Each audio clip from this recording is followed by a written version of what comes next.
2025 complete చేసుకొని 2026లోకి ప్రవేశిస్తున్నాం. అయితే ప్రశ్న ఏంటి అంటే, ఒక అతను సెయింట్ అగస్టిన్ అనే వ్యక్తి ఉన్నాడు కదా. సెయింట్ అగస్టిన్ అనే వ్యక్తి వ్యభిచారం చేస్తూ ఉండేవాడంట.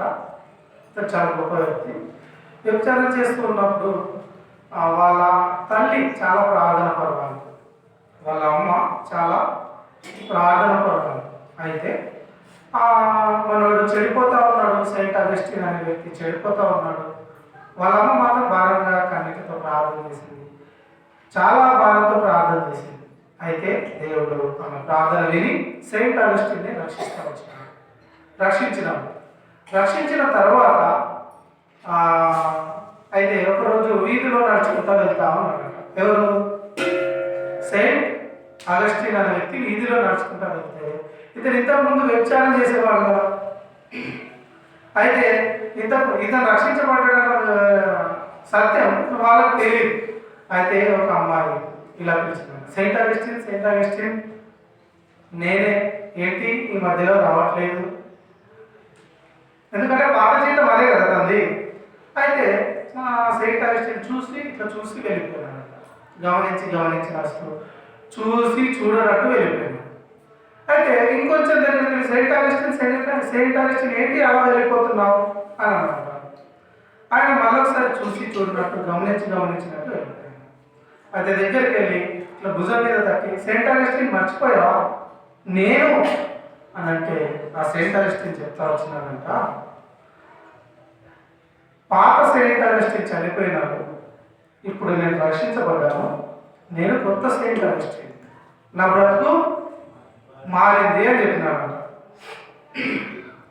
చాలాసార్లు విశ్వాసంలో మనం చెప్పుకునే మనము, లేదంటే మంచి మందిరానికి వస్తున్న మనము చాలాసార్లు బ్రతుకులు మారకుండా ఉంటున్నాయి. కొన్నిసార్లు ఆచారరీతిగా మందిరానికి వస్తున్నామేమో అనిపిస్తూ ఉంటుంది, ఆచారరీతిగా కార్యక్రమాలు చేస్తూ ఉన్నామేమో అనిపిస్తూ ఉంటాయి. అయితే ప్రశ్న ఏంటంటే, ఆచారాల కంటే ముందు మారాల్సింది ఏంటి? బ్రతుకు. బైబిల్లో ఒక వ్యక్తి జీవితాన్ని నేను ముందు చూపిస్తాను.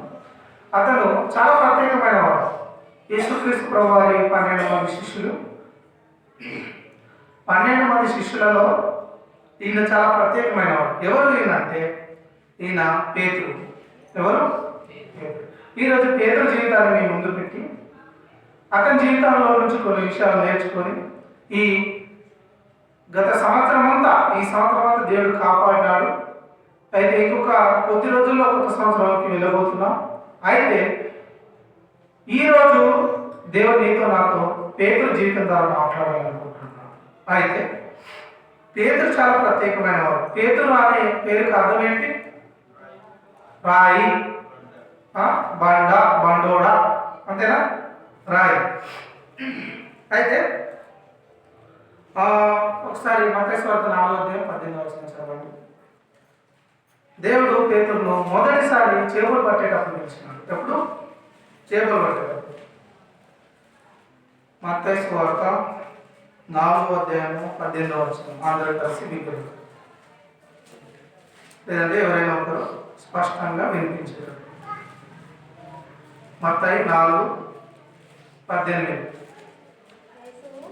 యేసు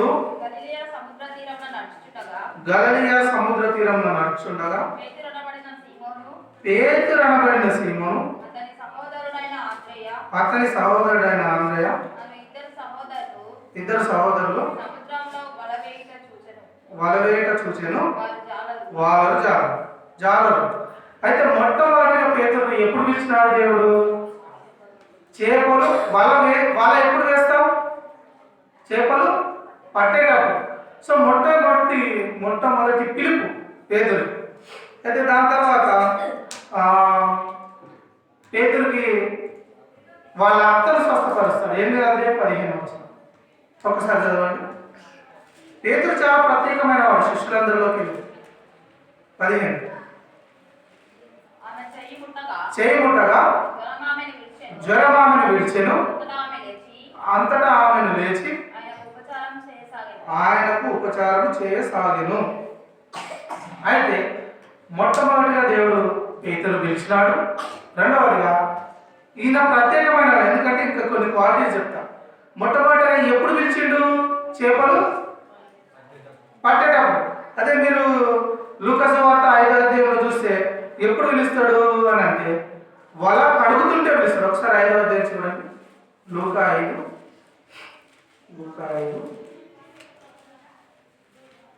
5వ అధ్యాయం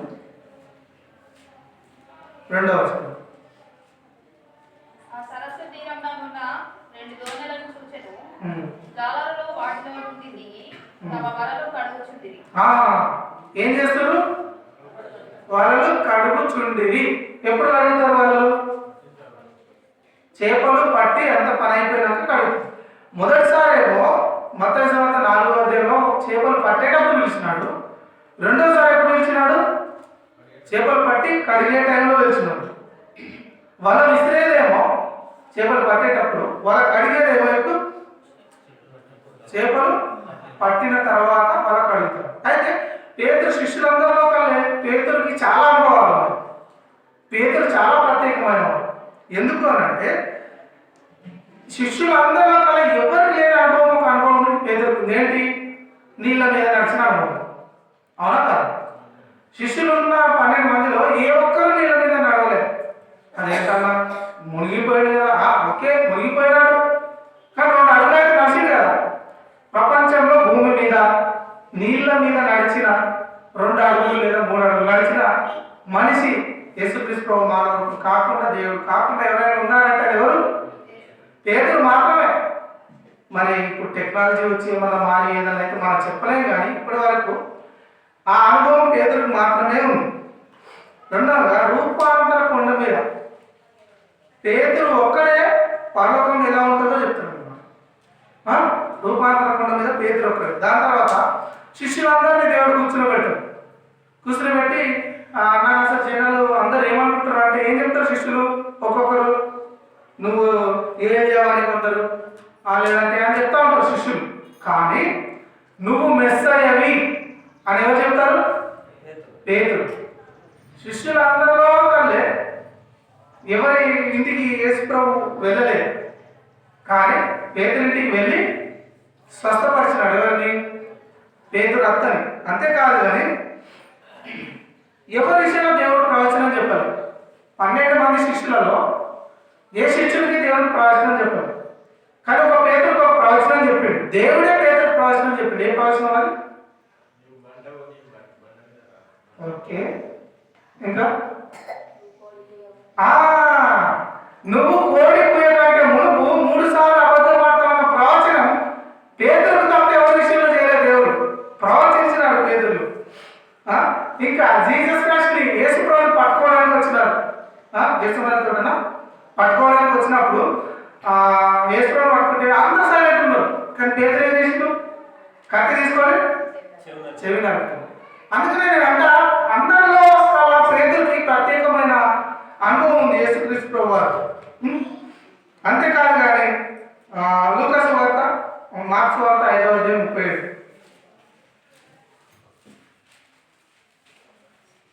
35 నుంచి 37 వరకు లూకా సువార్త.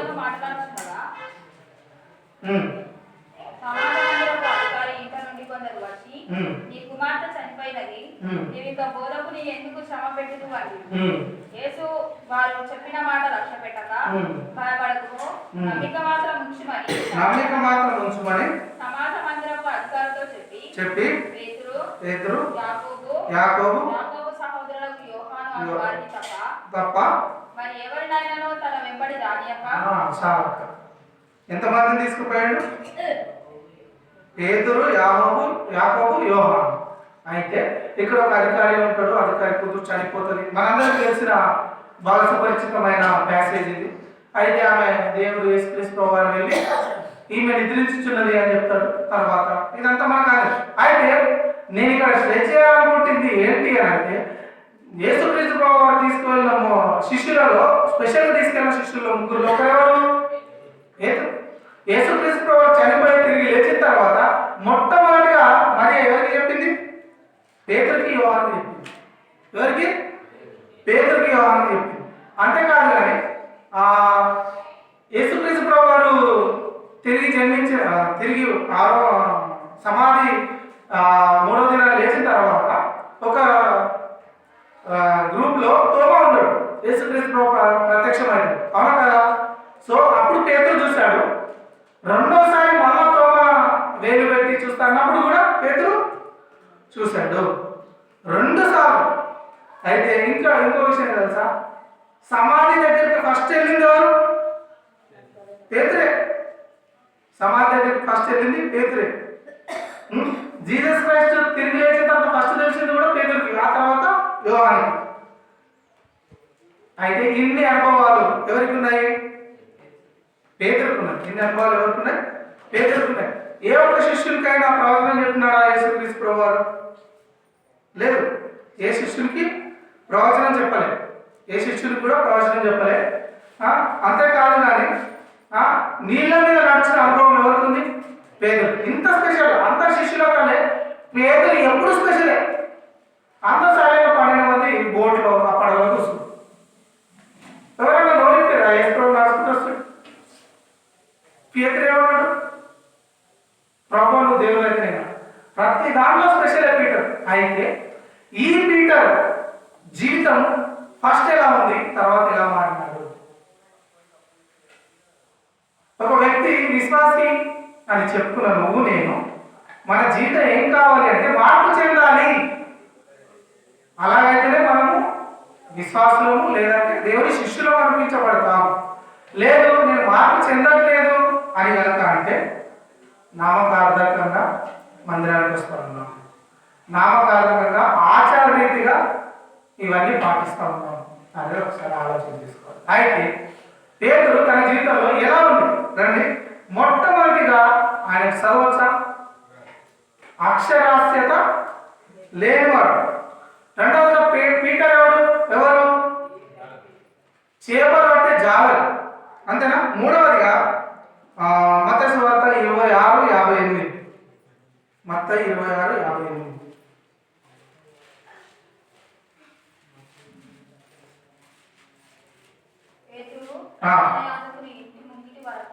ఇంటి ముంగటి వరకు దూరం నుండి వెంబడించి లోపలికి పోయి చూడవాలని కూర్చో. చాలు. ఇక్కడ నేను ఎక్కడి వరకు పోయిండు పీటర్? ఇంటి వరకు పోయిండు. అక్కడ ఇంటి వరకు పోయిండు అంటే యేసుక్రీస్తు ప్రభు పట్టించిన తర్వాత ఇదంతా స్టోరీ. పోయిన పీటర్ ఎన్ని సంవత్సరాలు దేవుడితో ఉన్నాడు? పేతురు 3.5 సంవత్సరాలు. దేవుడు చేసిన అద్భుతాలు, ఆశ్చర్యకార్యాలు, గొప్ప కార్యాలు అన్ని చూసినాడు, అవునా కదా? చూసినాడు. అయితే ఇప్పుడు దూరం నుండి వెంబడించి లోపలికి. ఎట్లా వెంబడిస్తున్నాడు? అద్భుతాలు ఆశ్చర్యకార్యాలు చేసినప్పుడేమో సమీపంగా ఉన్నాడు, లేదంటే దగ్గరగా ఉన్నాడు. ఇప్పుడు ఎందుకు దూరంగా ఉన్నాడంటే ఆ రోజులలో యేసుక్రీస్తు